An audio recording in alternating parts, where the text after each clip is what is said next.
Dr. Phil's hand froze mid-air. The envelope, cream-colored, worn at the edges, sealed with wax that had cracked decades ago, sat in his palm like a live grenade. For the first time in his career, the man who had navigated thousands of emotional minefields on live television did something no producer expected. He stopped. Not a dramatic pause for effect. A real stop. "Hold on," he said quietly. "Stop the tape." The cameras kept rolling, they always do, but the audience knew. Something had shifted. The woman in the guest chair, Margaret, 53 years old with trembling hands and mascara streaking her cheeks, looked up at him with eyes full of questions. Beside her, Robert, 76, sat hunched forward, his weathered face a road map of confusion and fear. Dr. Phil turned the envelope over, studying it as if it might explode. Then he looked directly into camera 2 and said 5 words. "This changes the entire story." For the first time in his 30-year career on television, Dr. Phil McGraw had just been handed proof that everything a family believed about their history was a lie. If you think you know where this is going, subscribe now and leave a comment, because the most powerful part of this story is still ahead. 3 hours earlier, the Dr. Phil show was supposed to be routine. The episode was titled, "My Mother Kept a Secret for 30 Years. Margaret had written to the show 6 weeks prior. "My mother passed away last month. Before she died, she told me there was something I needed to know. But she never got the chance. I found a letter. I need Dr. Phil's help." The production team had done their homework. Margaret seemed stable, grieving but coherent.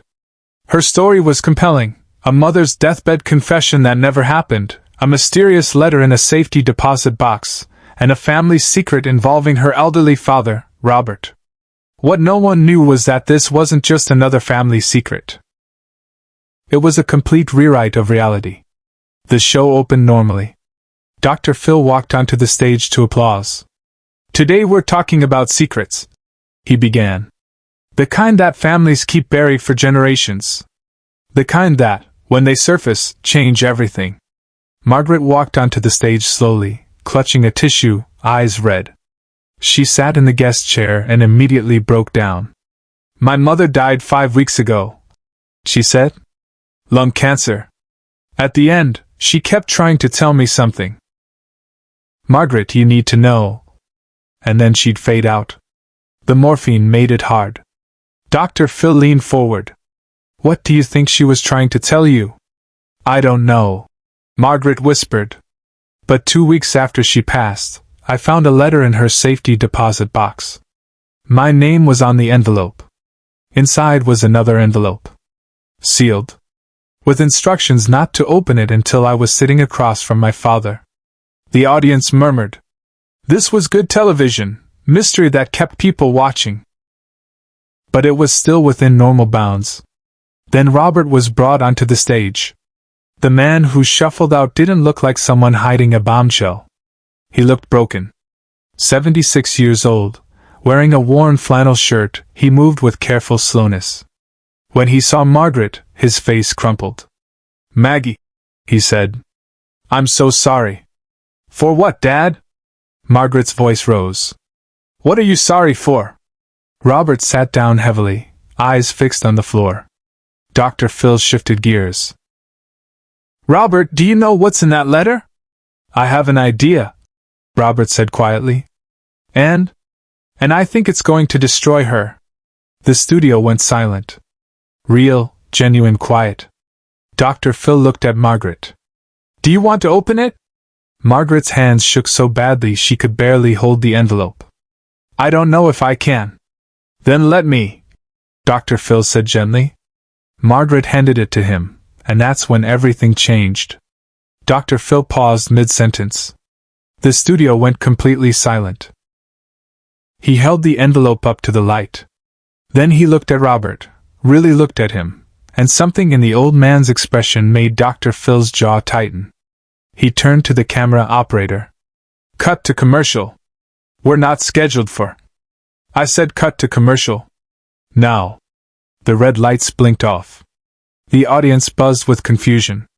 Margaret looked at Dr. Phil with terrified eyes. "What's wrong?" Dr. Phil didn't answer. He walked off stage, envelope in hand, leaving everyone in stunned silence. Backstage, Dr. Phil closed the door and turned to his senior producer, Janet. "Get the psychologist on standby," he said quietly. "And make sure we have a medical team ready." "Phil, what's going on?" He held up the envelope. "I'm about to open this. And based on Robert's reaction, what's inside is going to be catastrophic. I need to know what we're dealing with before I do this on camera." Janet nodded. "Dr. Phil carefully broke the wax seal and pulled out a single sheet of yellowed paper. His eyes scanned the handwritten text once, then again. Then he sat down heavily. "Oh my God!" he whispered. The letter read, "Margaret, my darling daughter. If you're reading this, I'm gone. Robert is not your biological father. I had an affair 30 years ago with a man I loved deeply. You are the product of that love. Robert knows. He has always known. He chose to raise you as his own because he loved me, and because he came to love you. But you deserve the truth. Your real father's name was David Chin. He died in a car accident 3 months after you were born. He never knew about you. I kept this secret to protect everyone, but secrets don't protect, they poison. I'm sorry, my sweet girl. Mom." Dr. Phil read it 3 times. This wasn't just a secret. This was an identity crisis delivered in 150 words. He thought about Margaret waiting on stage, her entire sense of self about to be shattered. He made a decision that would define this episode. He walked back onto the stage. The cameras were still off. The audience was restless. Margaret was crying quietly. Robert hadn't moved.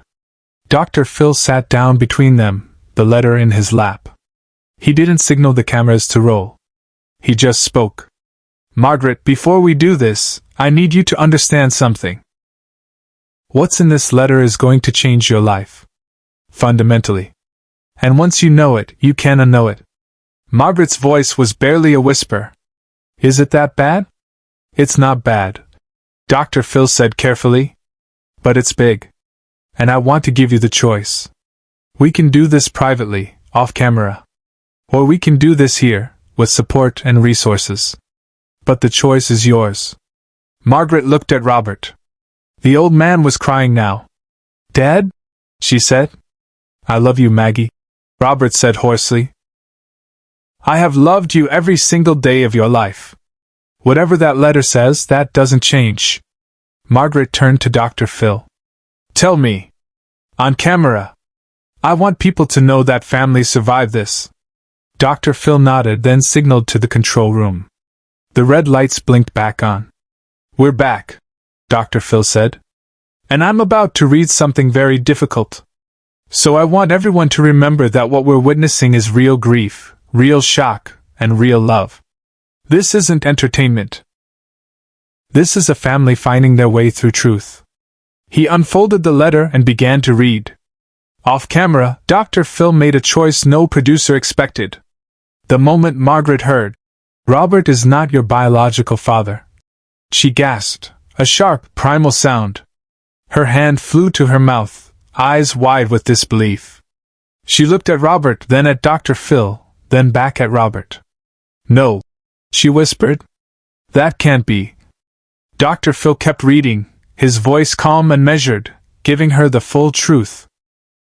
When he finished, he set the letter down and waited. The silence stretched. 10 seconds. 20. 30. Then Margaret stood up. She turned to Robert and looked at him with an expression impossible to read. "You knew?" she said, her voice breaking. "You knew the whole time?" Robert nodded, unable to speak. "And you still—" "I chose you," Robert said, voice thick with emotion. "Your mother told me before you were born. She gave me the choice to walk away. And I told her I wasn't going anywhere. Because I loved her. And I already loved you. You were mine the moment I held you." Margaret's knees buckled. She sank back into her chair, whole body shaking. "I don't know who I am," she said, barely audible. Dr. Phil crouched down in front of her. Yes, you do, he said firmly. You're the same person you were 10 minutes ago. The facts of your biology changed, but your identity? That's built on a lifetime of love, choices, and experiences. And that man right there, he chose you every single day. That's everything. Margaret looked at Robert, really looked at him, and something shifted. The shock was still there, but beneath it, something else emerged. Understanding. Acceptance. Dad, she whispered. And then, louder. Dad. Robert reached for her, and she collapsed into his arms. They clung to each other while the cameras rolled and the audience wiped their eyes and Dr. Phil stood back, letting the moment breathe. After a long moment, Margaret pulled back. Did she say anything about him? My biological father? Dr. Phil handed her the letter. His name was David Chin. He died before he ever knew about you. Margaret stared at the name. David Chen, she repeated softly. I have a whole other history. You do, Dr. Phil said. And if you want to explore that, we can help. But Margaret, he waited until she looked at him. That history doesn't erase this one. Robert is still your dad. That doesn't change unless you want it to.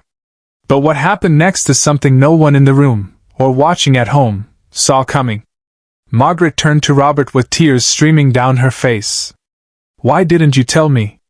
Because I was afraid, Robert said, his voice cracking. Afraid you'd look at me differently. Afraid you'd want to find him, and I'd lose you. Your mother and I, we argued about it for years. She wanted to tell you when you turned 18. Then 25. Then 30. But I kept asking her to wait. And then it was too late, and David was already gone, and I thought maybe we could just keep it between us forever. But she couldn't, Margaret said quietly. She couldn't die with that secret. No, Robert whispered. She couldn't. Dr. Phil stepped in gently. Margaret, what do you need right now? From him, from yourself, from this moment? Margaret was quiet for a long time. Then she reached over and took Robert's weathered hand in hers. I need to know that we're going to be okay. That this doesn't break us. Robert squeezed her hand so tightly his knuckles went white. We're going to be okay, Maggie. We're going to be okay. Dr. Phil nodded slowly. I'm going to connect you both with some resources. Family therapists who specialize in this exact situation. Genealogists who can help you learn about David Chin if you choose to. And support groups for families navigating complex truths. But right now, what I want you both to hear is this. Love isn't defined by biology. It's defined by choice. And Robert chose you every single day for 30 years. That's not a lie. That's the most profound truth in this entire story. The audience erupted in applause.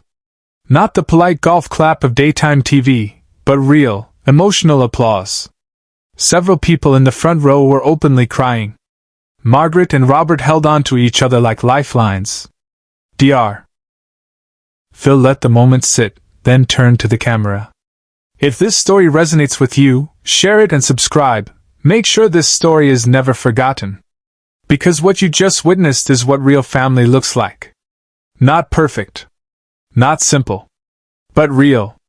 After the show ended and the cameras stopped rolling, Dr. Phil did something he rarely does. He stayed on stage.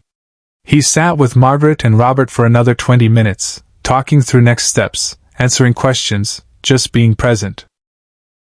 The crew cleaned up around them, but no one rushed them. Later, in his dressing room, Janet asked him, "Why did you stop the tape? You've read hard letters before." Dr. Phil looked at her, the envelope still sitting on his desk. Because I saw Robert's face. And I knew that if I read that letter without preparation, without giving Margaret a choice, I'd be doing the same thing her mother did, making a decision for her instead of with her. And that's not my job. My job is to help people navigate their truth, not ambush them with it. 3 months later, Margaret sent Dr. Phil a letter of her own. In it she wrote, "Dear Dr. Phil, I wanted you to know that Robert and I are doing well. We started therapy together, and it's been hard, but good. I've also started researching David Chin. I found some photos, some old school records. He looked like me. That was strange and wonderful at the same time. But here's what I want you to know. Through all of this, the person I call when I need someone is still Robert. Because you were right. Love is a choice. And he's been choosing me my whole life. Thank you for giving me the space to realize that. Margaret. Dr. Phil kept that letter in his desk drawer. On days when the work felt heavy, when the stories piled up and the weight of other people's pain threatened to overwhelm, he would take it out and read it. A reminder that sometimes the most powerful thing you can do is simply stop, listen, and let people find their own way through the truth. The envelope that changed Margaret's life sat beside that letter, a physical reminder that secrets, no matter how well-intentioned, always find their way to the surface. And when they do, the only thing that matters is how we choose to move forward. Share and subscribe, because stories like this remind us that family isn't just blood. It's choice, commitment, and love that shows up every single day, even when the truth gets complicated.